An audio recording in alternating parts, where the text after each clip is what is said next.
Welcome to the MercyCast, where we are learning the art of compassion through the adversity of life. I'm your host, Raleigh Sadler. Have you ever been in a phase of life where you just felt like God wasn't present? I can't tell you how many friends I've had who they've told me, you know what, I prayed and I asked God to show up and he didn't. Where was God when I was going through this? Where was God when I was suffering? Where was God when my father or mother got cancer? Where was God when my best friend died in a car accident? You talk about God, but I didn't see him and I cried out to him. I think there's some truth here that all of us have to admit. We have all had these moments where we've wondered where God is, or we've wondered if God was just bad at his job, or if God had failed us, if God didn't care and he no longer wanted to listen to us. This is my guest, Julie's story. You see, Julie had been reeling with just the reality of her miscarriages while she was presently being a caregiver. Life was difficult from every angle. Today, I'm joined by Julie Sunne, the author of Sometimes I Forget, 60 Reminders of Hope for Your Hard Days. Julie, welcome to the MercyCast. Thank you, Raleigh. It's a pleasure to be here. So you write this book, which is basically a daily devotional focused on hope for people who are going through it. Yes. Where did this come from? Like, why did you write this book and not How to Get Rich Quick or How to Have a Really Good Day at the Beach? Or why this? Why did you go to the dark side and try to point to light? Yeah, well, because all the other things kind of depend on that, right? I wrote it because I needed it to be as succinct as I can. I needed to be reminded probably about every 5 minutes about how big, how amazing, how faithful our Lord is. Because in caregiving, like you had mentioned, my husband and I caregive for our daughter who is 26 years old. Intellectually, she functions at about a 3-year level, sometimes a little bit even younger than that, sometimes probably a little bit older than that. But that's generally where she functions. Really struggles with self-help, really struggles with expressing herself, and verbally specifically.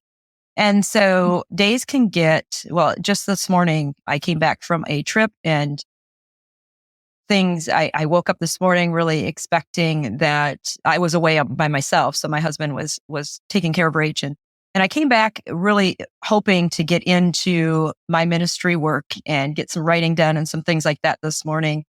And it didn't turn out that way because Rachel needed me. The gal that was coming to take care of her wasn't here yet. And my daughter had a mess. Her self-help, her hygiene, she just needs help with all of that. And so it wasn't what I woke up to do this morning. And it was not what I had expected, but it's what the Lord has blessed me with in her. Not an easy thing, but I needed the reminder that it's a good thing.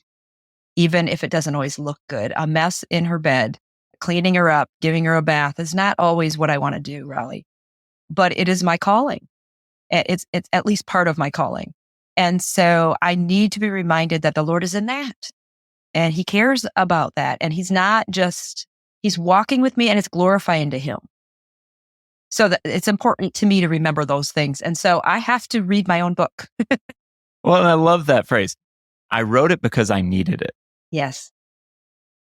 And yeah, I think that's why I wrote my book. And I think that's why a lot of authors write it, because yes, we're writing to the audience, but we have to believe, we have to have faith that we're not some alien subspecies who has nothing in common with other people, that the things that we're dealing with on the daily basis, other people are dealing with. And so if I need it, chances are someone else needs it.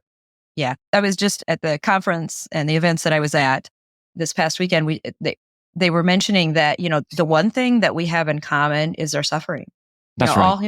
All humans go through trials. We all have challenges and suffering of some extent. And by the way, we should never compare those because someone's suffering is not worse than someone. I mean, we all, some seem worse from a human standpoint, but the grief and the suffering and the emotions we experience are real and they're important for each person, no matter what those sufferings. So I wanted to get that out of there right away. But our sufferings tie us together. We all go through those challenges, but The other thing that ties us together is we all feel alone in those suffering. I don't know of Yeah. one person I think that I've talked to who are going through really challenging times that don't feel alone at some point.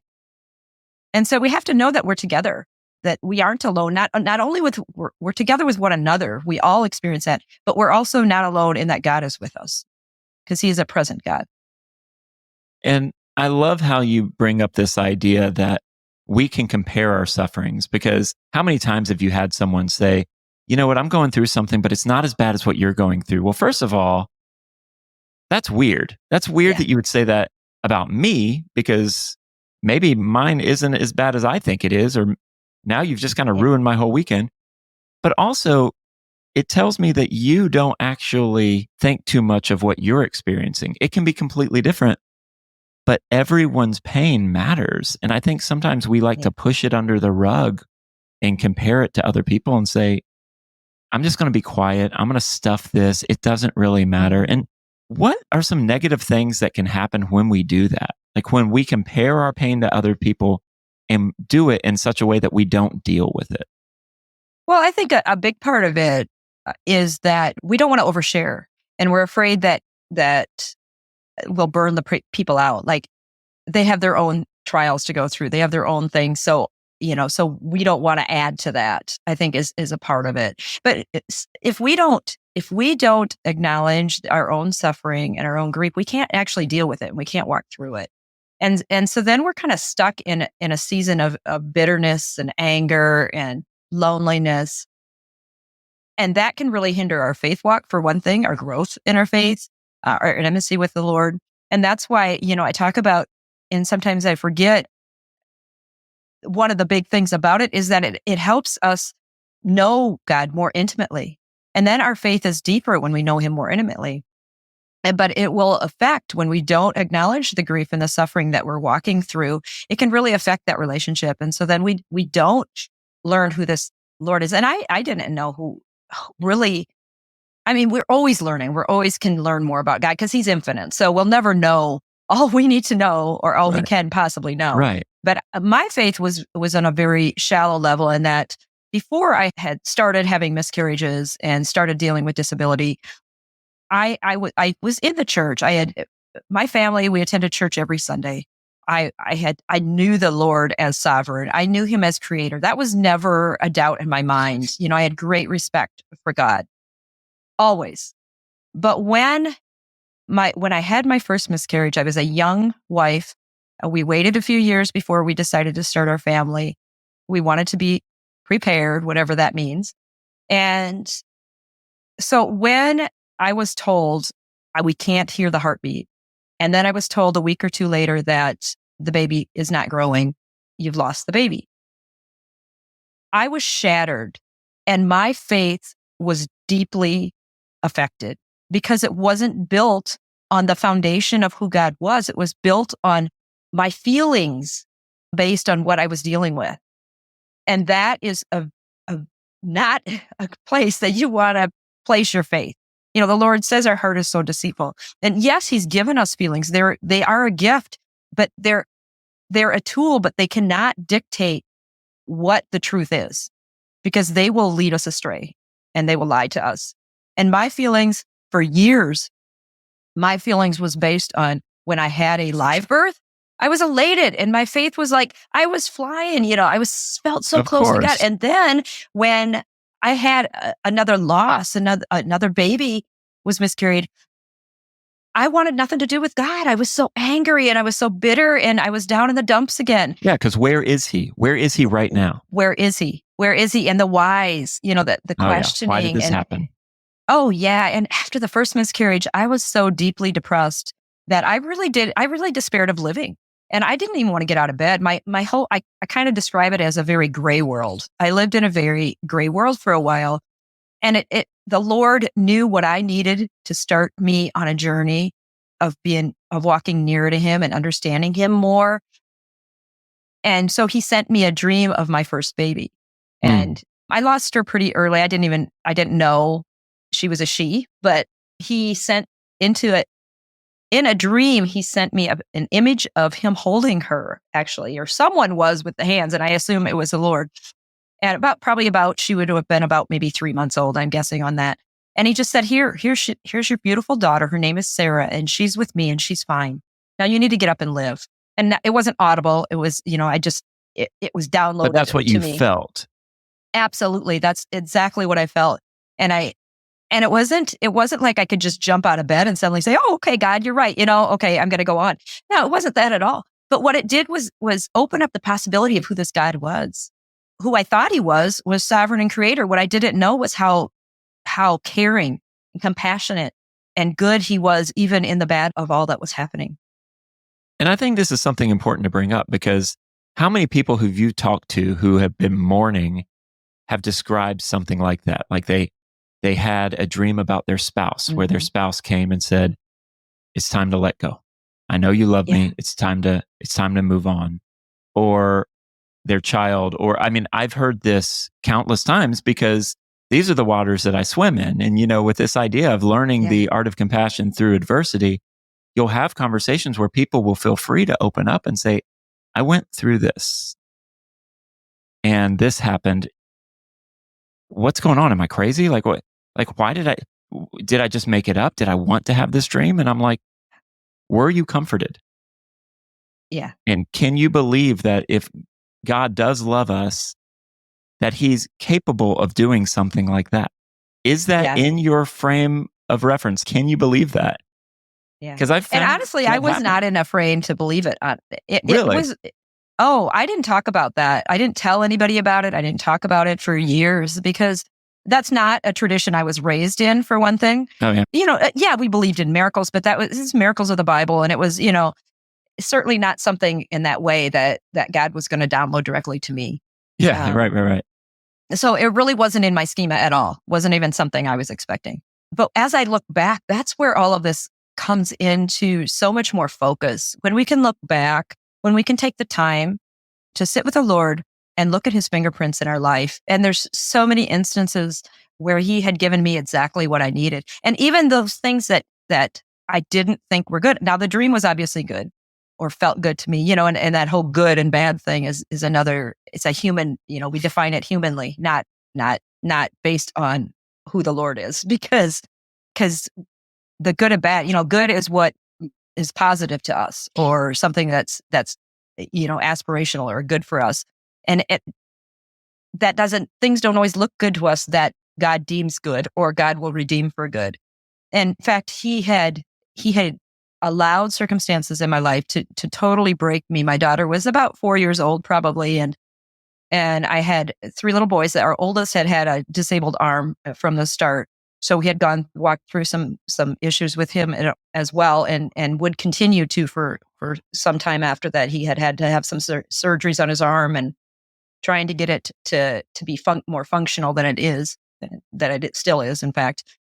And so I was dealing with a lot I had 2 older boys, and then I had a 1-year-old, and my husband and I had flown out to Massachusetts for some special training in an autistic program, which my daughter's not autistic, but we had heard some great things about this program, and it was really ministering to the parents. And so we flew out there, and they had counselors there to speak with the parents, and it was helping us really focus on our child with disabilities. And it was not a Christian-based at all, but they really spoke about the worth of that child, no matter what their disability was, and embracing the child for the whole child, not just, oh, I want this piece of that child or this piece of that child, but the whole child with the disabilities and all.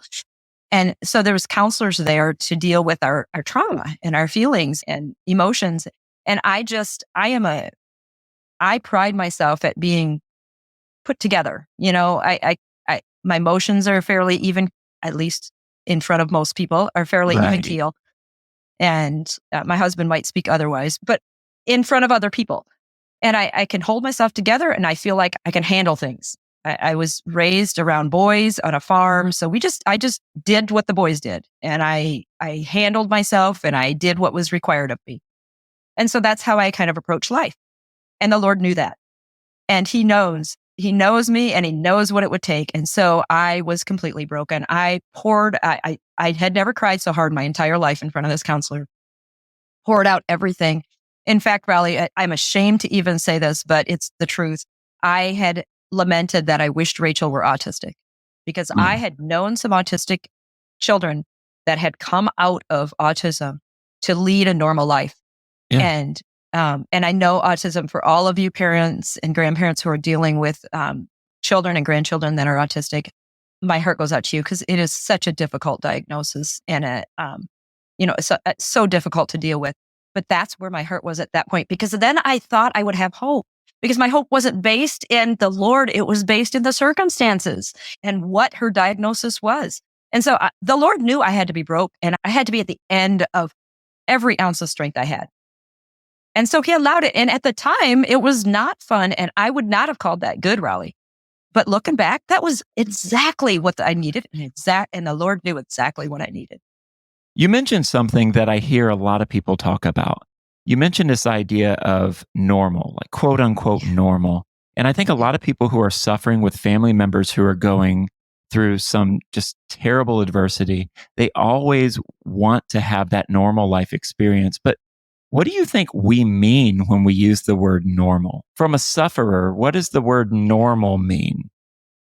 Wow, that is a loaded question. I, normal is part of comparison, honestly.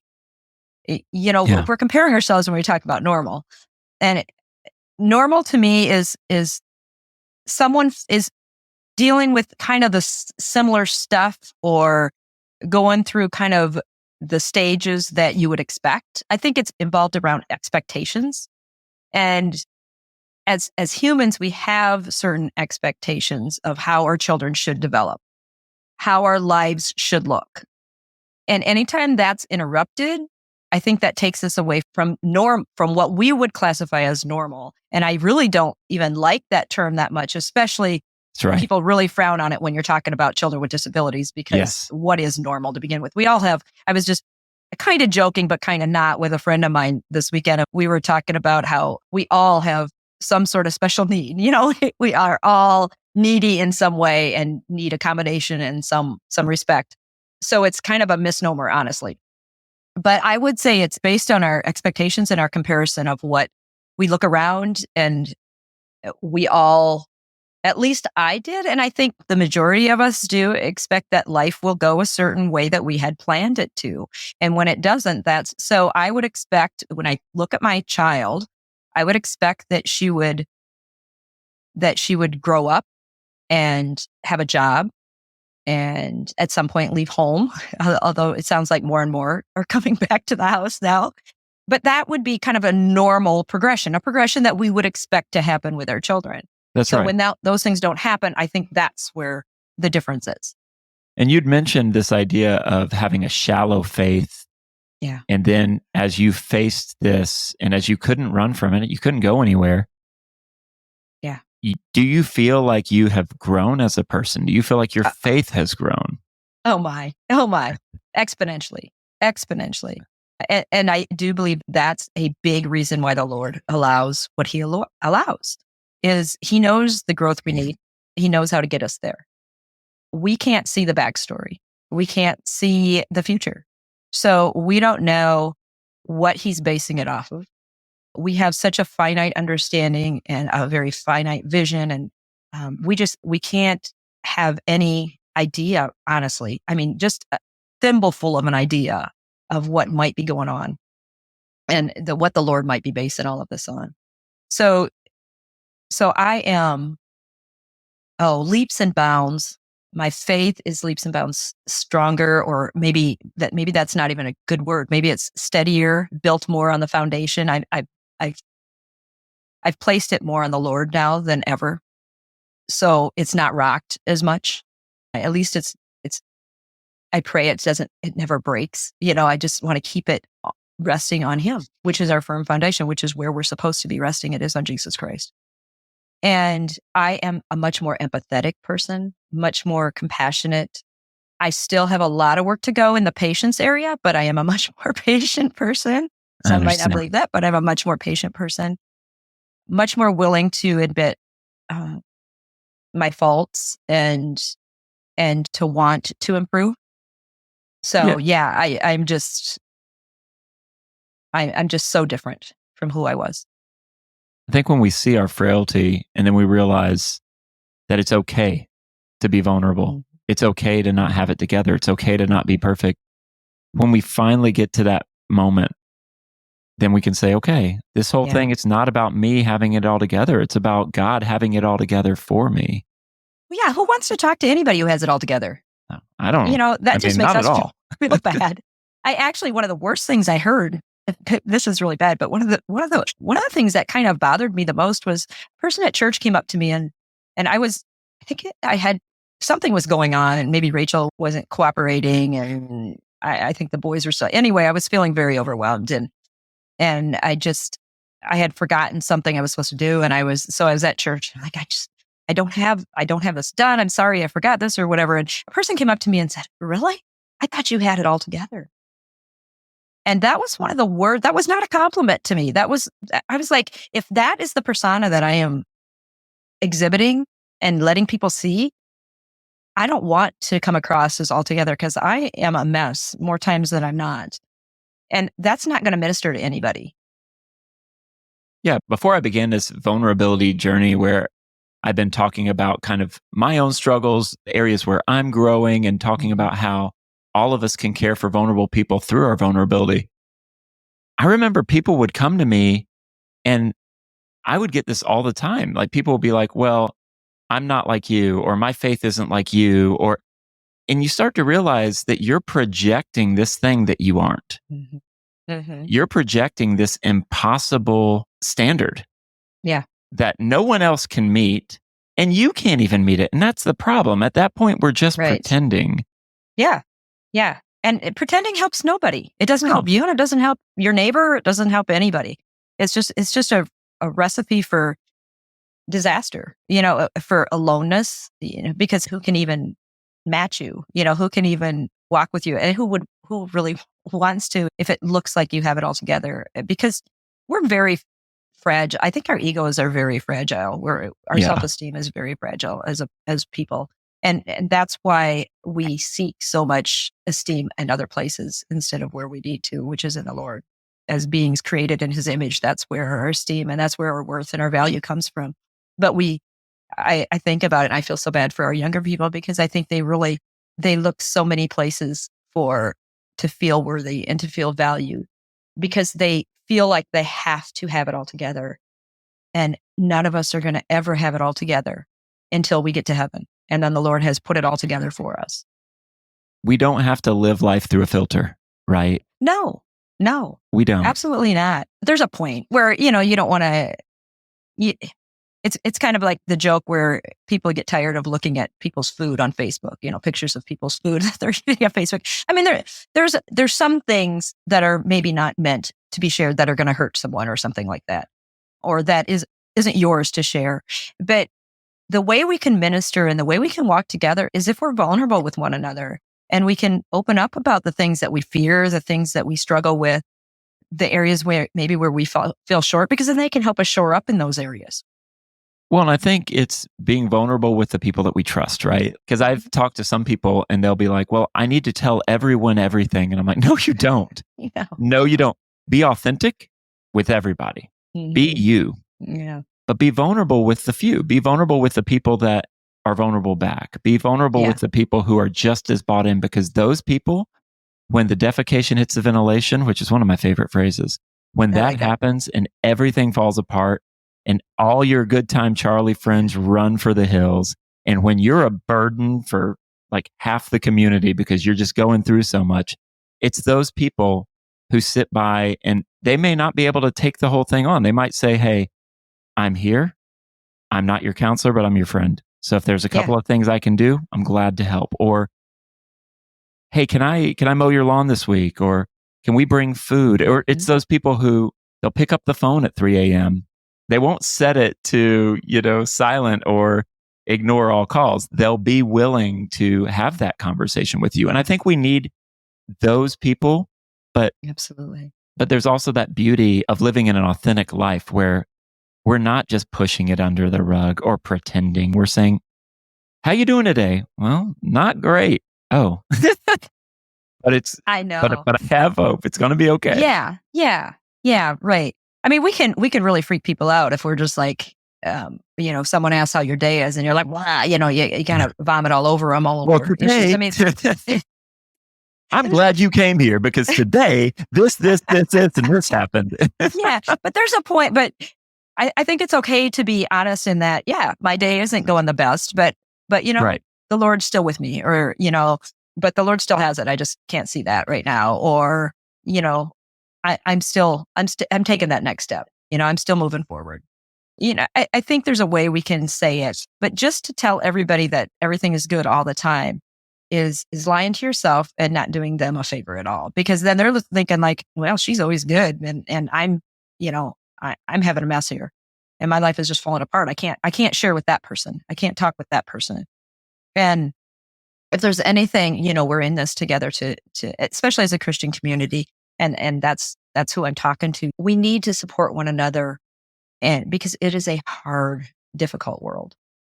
There's so much with sin in the world. There's so much suffering in this broken world, and we need each other. That we were created in community. God is three in one, Father, Son, and Holy Spirit. He's three in one. He was a community. He's a community to begin with, and we were birthed into community. And so it's important that we hold on to that. Well, that's right. And I think an overly filtered life can lead to a fake life. You're pretending you're trying to be something. And when we do that, we're often living alone. We're isolating ourselves because we don't want people to see reality. And I think this is where your book is really important, because your book is dealing with something. It really assumes a low anthropology. And this idea, my friend Dave Zoll came on to the Mercy Cast to talk about it, how a lot of us want to promote a high anthropology, like we're getting better, we're almost perfect, life's not that bad. But a low anthropology almost begs for a high Christology, or a high theological view of God, to where, yes, on our own, we're all dumpster fires. And that doesn't mean that we can't do good things. That doesn't mean that we don't try. But at the end of the day, we're all going to struggle. Life's going to be really hard because, like you said, sin has just changed the game for us. But what I love about your book is that you talk about these attributes of God that we can ultimately hitch our wagon to, that we can depend on, that we can rely upon. One of your entries is that God is sovereign, God is incomparable, God is self-sufficient, God is infinite, God is immutable. Each of these entries, you're talking about a different attribute of God. Yeah. And I love that, because sometimes we read books about suffering and it's all about our feelings, and that can be good. That's not always bad. I think it's important to deal with that. But I also think it's important to deal with the things that are the rock on which we stand. Like when everything is given way for us, we can depend on. And so what was it like writing about these characteristics, knowing that you're also going through your own journey? Yeah. It was very, very difficult and a wonderful exercise for me, both.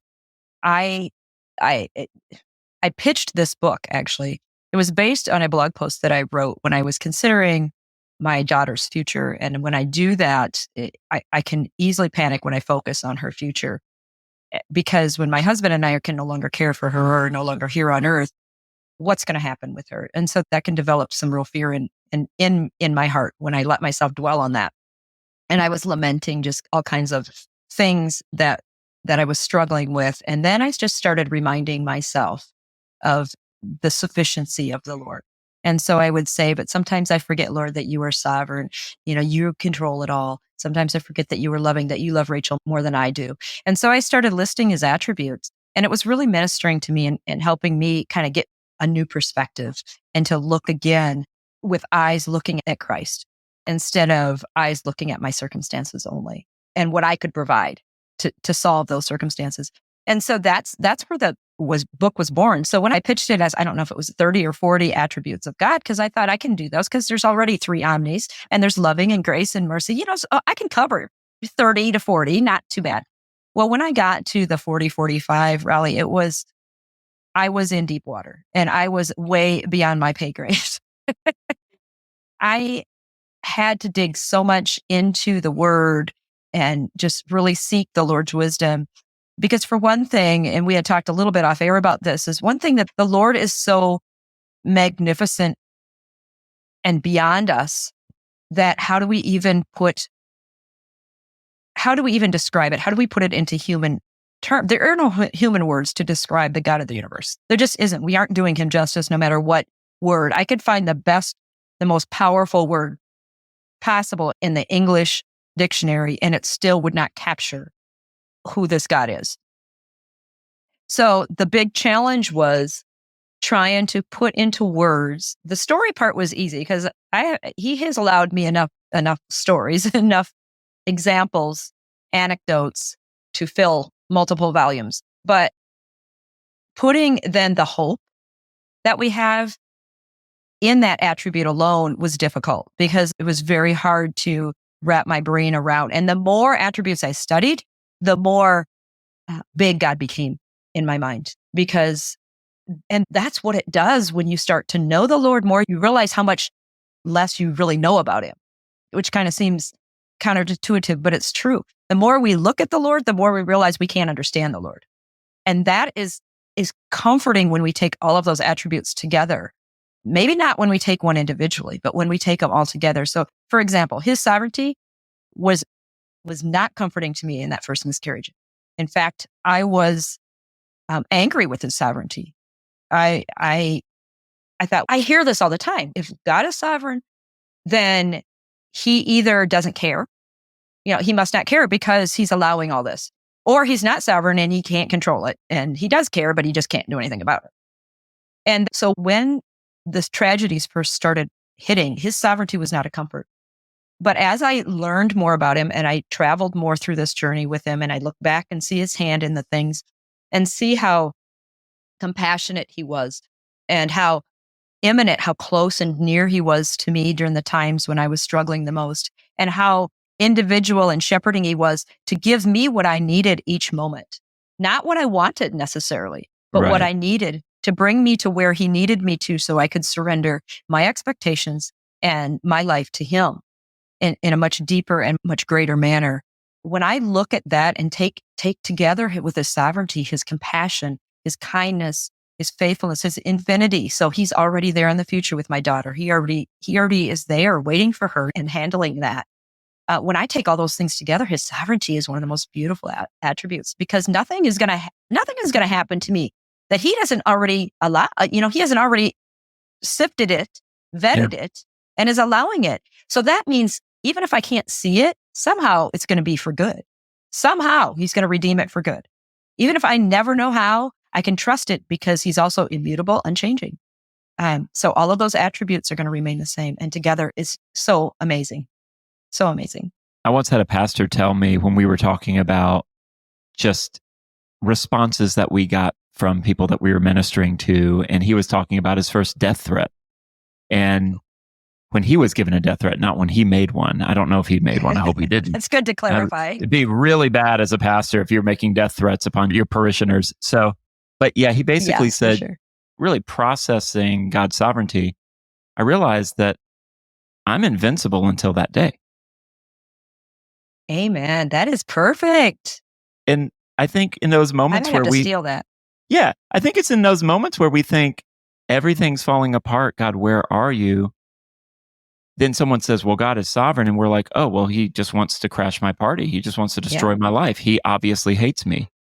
But there's that good aspect. And I mean, it's all good, but that aspect of God's sovereignty that's like, because he's sovereign, I can take another step. Yeah. I can trust that the ground will not give way under my feet. I can trust that even though this hurts, I can rest in that fact over this feeling that God is sovereign, that God is all-knowing, that God is omnipresent, that God is omniscient. He loves me. He's all loving. He's all love, you know? And I mean, taking his sovereignty away from those other aspects of those other attributes is certainly scary. I mean, if God was not unchanging when I did something wrong, I could be zapped, and that would be terrifying. But because he has those other attributes of his are also unchanging and are also perfect. And that's the other aspect. Every attribute of God is perfect because God is perfect. So therefore, we don't have to fear like his wrath. His wrath is real, but because of his amazing love, she put that wrath, on Jesus. Yes. And Jesus took that wrath for us. Yes. And without that, it would be falling on us. So, but God had worked out that plan because because he loves us so much, because he is perfectly loving and perfectly good and gracious and kind and merciful. And so he wants us with us, and he made a way for us to do that, to satisfy his wrathful characteristic, his wrathful attribute, if you will. Well, and what I love about your book is because you dig into these attributes, but you don't leave us hanging. You don't just say, here's a story from my life, here's a Bible verse, good luck. You actually, in each selection, you have a truth reminder at the very end. Like, I'm looking at the fourth entry, God is infinite. And the truth reminder is, no matter how scary the future looks, God will always be where I need him when I need him. And I think these little handles, these just sentence applications are so helpful, because for us to go from a shallow Christianity to a full-bodied Christianity, we have to push past our own religiosity. We have to push past our parents' religion. Mm-hmm. And so someone could be listening to this, and you may have grown up Baptist, you may have grown up Catholic, you may have grown up, fill in the blank. But your faith isn't a faith that maybe is rooted into the person of Jesus. Yeah. You just believe some facts that you heard. And today you're hearing that God loves you. Okay. And Jesus, who is fully God and fully man, the Son of the Father, he came and he lived a perfect life for you. Yes. To free you from your sin, to free you from your brokenness, and to free you so that you could have relationship with him. And it's in these moments that we're able to kind of lay our religion down and trust that Jesus is a person that has lived, died, and rose for you, so that no matter what you are going through, it will pale in comparison to the joy that you will experience when you are living in the presence of your Creator. Yeah, well said. Like, Julie, how would you encourage our listeners today who they're hanging on? It's been a tough week. Mm-hmm. And this is all well and good, and this sounds great. Yeah. Character of God and trusting in who God is, but maybe I don't trust God right now. Maybe I don't trust God to deliver. How would you encourage us? First of all, I'm so sorry, because it doesn't, no matter what you're suffering with, no matter what your challenge is, it is not easy. And I don't care how long we've walked with the Lord. It's not easy. And we have to continue to just take that next step. Sometimes it's simply the next breath. We have to start there. We have to say, I can do this next moment. I can do this next moment. And then we have to, the hard part is we think we know more than we really know. And if we can surrender that, if we can let go of some of our expectations, are half of the battle, because we expect to have things going well. So if you're experiencing difficult things, don't think it's certainly not a punishment. It's not something that is based on God being vindictive, because God, he is not going to do that. But he loves you, and he has a plan in it. And if you can just hold on to that, and just even for that next step, just hold on to that seed of a thought that there's a possibility with God. Because God is a God of, he handles our impossibilities with possibility. And that's what that dream so long ago woke up in me, was that this is a God that I don't know that much about, and that holds a ton of possibility. So what might be possible? Instead of looking solely at the pain, think, what might be possible in this? Is there something God is working in this? Could there be something good that might come out of this that the Lord is working that we can't see?